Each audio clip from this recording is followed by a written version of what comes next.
Wieħed mill-korsijiet il-ġodda li se jibda joffri l-MCAST tas-sena edukattiva li ġejja huwa dak ta' Diploma Fl-Gaming.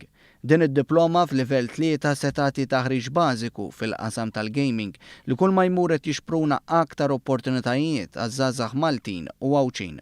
Waqt taħdita mal-istudenti prospettivi ingħatat informazzjoni dwar dan il-kors u kif hemm bil-ħsieb li eventwalment anki jkun hemm baċellerat f'livell ta' maġisteru, jiġifieri livell 7 f'dak li għandu x'jaqsam mal-iGaming.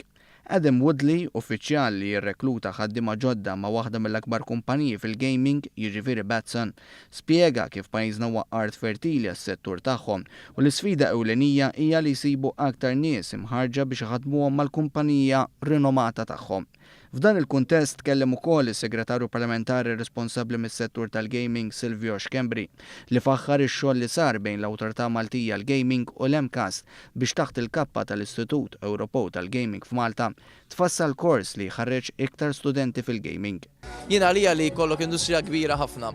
Li però mbagħad kien nuqqas ta' Malti li jaħdmu f'dik kienet it-tieni ġewwa jiena u allura issa grazzi għal din l-inizjattiva ħankun qed naraw ħafna aktar Maltin jibbenefikaw mill-ġid li qed toħloq din l-ekonomija b'mod dirett għalihom. Konrad Vassallo, direttur tad-Dipartiment tal-Informatika fl-MCAST li kien parti mit-tfassil ta' din id-diploma ġdida fl-iGaming, spjega kif l-applikazzjonijiet għal dan il-kors jiftħu fit-23 ta' Lulju u jalqu fit-3 ta' Awwissu.